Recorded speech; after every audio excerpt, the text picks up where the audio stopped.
드림코러스의 이명길입니다. 일주일 동안 잘 지내셨나요? 장마 기간도 지나고 태풍도 끝났는데 비는 계속 주룩주룩 오네요. 불쾌지수가 좀 높겠지만은 이 비가 끝나면 또 가을이 다가올 것 같습니다. 제가 오늘서부터는 초심으로 돌아가서 지휘자의 역할과 또 합창대원들의 역할을 컨셉을 상대적으로 농축해서 같이 진행하는 방법으로 또 여러분들에게 함께 나누도록 할까 해요. 그래서 지난주에 음악기초이론인 음정에 관련된 부분들을 조금 터치했죠. 음정이 왜 올라가고 왜 플랫되는지, 또 거기에 대한 대응책은 무엇인지 약간 여러분들에게 나눔을 했습니다. 그러니까 오늘서부터는 지휘자로서의 걸어가야 될 모든 아이템을 망라해서 챕터별로 차근차근히 진행을 할 거고요. 여기에 또 어울리는 합창대원, 노래를 하는 사람으로서의 어떤 그런 부분들을 양념으로, 컨셉으로 해서 같이 진행하도록 하겠습니다. 합창지휘자로서의 가져야 할 것들이 여러 가지가 있을 것 같아요. 합창지휘자는 과연 무엇일까요? 합창지휘자는 합창을 전문적으로 하는 사람입니다. 그죠? 이걸 합창지휘자라고 하는데, 이 합창지휘자가 가져야 할 것들 중에 첫 번째 전제 조건이 있을 거고요. 두 번째는 기본 자질, 그 다음에 유의사항, 합창지휘자의 기능, 합창지휘자의 역할, 또 합창지휘자의 유형. 첫 번째로서 이런 컨셉을 가지고 일단 진행할 거고요. 지휘에 관련 기법들은 후순으로 해서 차근차근히 진행해 가겠습니다. 첫 번째 시간으로서 그러면 합창지휘자로서의 전제 조건이 과연 있을까? 라는 질문을 던져놓고 한번 얘기를 나눌까 해요. 합창지휘자가 물론 자격이 있어야 되겠죠. 그냥 아무것도 모르는 제가 30대 초반에 정말 음악적인 지식과 지휘 지식이 전혀 없는 상황에서 사명 감당하고자 하는 열정 하나로 시작을 했던 그 합창지휘자는 사실은 제가 지나온 바로서는 있어서는 아니 될 그런 길을 제가 걸었어요. 그래서 여러분들에게 미리 전제 조건이 있냐 했을 때 있습니다. 있는데 이게 필요 충분 조건은 아니에요. 그래서 지휘자로서의 정통으로 이렇게 시작하고자 하는 사람들에게는 이런 것들을 챙기시라는 얘기입니다. 그러면 보다 더 훌륭한 지휘자가 될 것이라고 생각이 들어요. 그래서 오늘 전제 조건 첫 번째로서는 합창지휘자로서는 소리를 낼 줄 알아야 됩니다. 무슨 소리냐고요? 소리요. 성악적 발성을 낼 수 있는 소리를 낼 줄 알아야 됩니다. 그래야지 합창대원들에게 정확하게 컨셉을 이야기해주고 또 잘못된 발성, 잘못된 소리,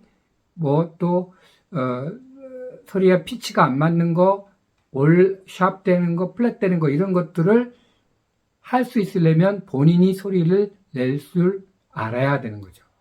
그래서 성악적 발성을 내기 위해서 공부도 열심히 하셔야 되고 어떤 성악적 기능을 낼 수 있는 몸의 구조 이런 것들도 연구를 해서 나름대로 대원들이 쉽게 받아들일 수 있고 이해할 수 있게끔 설명을 하고 가르칠 수 있어야 되는 거죠. 그래서 첫 번째는 소리를 낼 줄 알아야 된다. 둘째, 음악적 지식이 있어야 됩니다. 음악적 지식. 이 음악적 지식은 올바른 음악의 해석을 하기 위한 기본이 되는 요소예요. 그래서 어떤 그 음악의 역사라든가 또 화성이라든가 화음이라든가 뭐 이런 것들을 설명해 주기 위해서는 결국 음악적 지식이 기본적으로 필요하죠. 또 세 번째는 기본적으로 다룰 줄 알아야 됩니다. 음정을 찝어서 소리를 내서 그걸 가르칠 수 있을 정도의 피아노 지식이 있어야 된다. 저는 띵동땡 이것만 할 줄 알아요. 흰 건반과 검은 건반의 차이. 그거를 기능적으로 누를 수는 있죠. 근데 연주를 하라고 그러면 저는 못합니다. 그래서 제 핸디캡이 피아노예요. 그 다음에 네 번째는 절대 음감을 가지고 있어야 된다. 어려운 얘기죠? 이거는 들을 수 있는 귀를 갖기 위해서 음감을 가지고 있어야 되는 거죠. 그래서 합창대원들이 블렌딩이 제대로 됐는지, 밸런스가 맞는지 이런 것들을 정확하게 들을 수 있으려면 본인이 절대 음감을 가지고 있어야 된다. 대부분의 사람들은 상대 음감을 가지고 소리를 내요. 그래서 이런 것들을 지휘자로서의 무단한 노력과 그런 것들을 해야 되죠. 물론 타고난 것도 있습니다. 그 다음에 다섯 번째는 본인이 지휘자 자체가 합창 훈련을 꾸준히 받아야 돼요. 그래서 구며 있는 합창단에 들어가서 같이 활동도 하고 이렇게 해서 경험을 쌓아야지 된다는 겁니다. 이렇게 5가지 조건을 여러분들에게 말씀을 드렸어요. 이 합창지휘 전제 조건이 필요 충분 조건은 아니라고 그랬죠. 근데 훌륭한 지휘자가 되기 위해서는 이런 것들을 갖추기 위해서 준비를 하고 공부를 하고 해라. 이게 전제 조건입니다. 다음 시간에는 기본 자질에 대해서 간단하게 얘기할 거예요. 오늘은 간단하게 합창지휘자로서의 전제 조건에 대해서 5가지 말씀을 드렸습니다. 첫 번째, 소리를 낼 줄 알아야 된다. 음악적 지식이 있어야 된다. 그 다음에 피아노가 기초적으로 다룰 줄 알아야 된다. 절대 음감을 가지고 있어야 된다. 그 다음에 합창 훈련을 꾸준히 해야 된다. 이런 거였습니다.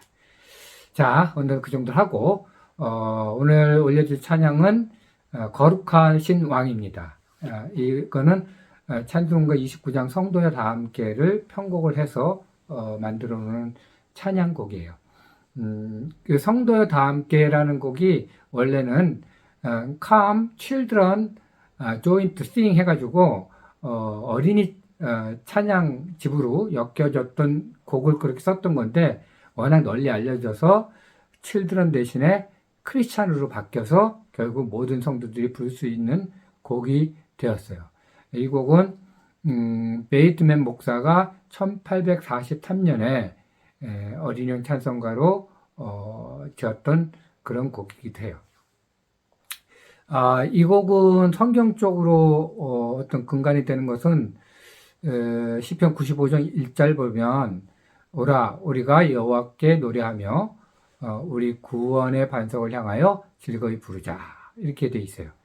여기에 성도의 다 함께 찬송가를 보면 지속적으로 반복되는 가사가 있습니다. 그게 할렐루야 하고 아멘입니다. 할렐루야 아멘. 그래서 왜 할렐루야 아멘을 지속적으로 썼는가 이런 것들을 한번 생각해 보면 찬송가 해설집에는 그렇게 나와 있어요. 여러분들이 혹시나 알고 계실지 모르겠지만은 A로 시작하는 알렐루야가 있고요. H로 시작하는 할렐루야가 있습니다. 혹시 이 두 단어가 다르다고 생각합니까? 아니면 같다고 생각하십니까? 저도 잘 몰랐는데 해설집 보니 이렇게 돼 있어요. A로 시작하는 ALLELUIA는 알렐루야는 성경적 의미로 여호와를 찬양하라는 뜻을 가지고 있어요. 그리고 할렐루야, H로 시작하는 할렐루야는 유대인들이 예배 드릴 때 기쁨과 찬양을 나타내는 외침으로 쓰여져 있어요. 그러니까 알렐루야랑 할렐루야랑은 다르죠, 분명히. 그래서 여러분들도 그런 의미를 가지고 사용을 했으면 좋겠어요. 그 다음에 아멘이라는 뜻은 그대로 될지어다 또는 참되시나이다 뭐 이런 뜻을 가지고 있죠. 여러분들이 잘 아시는. 근데 이것도 유대인들이 예배 때 사용하는 짧은 기도로서 사용했던 겁니다. 그래서 이 알렐루야 아멘이라는 단어가 할렐루야 아멘이라는 단어가 지속적으로 여기서 나와요. 그래서 강조하는 의미로서 할렐루야는 그 기쁨과 찬양을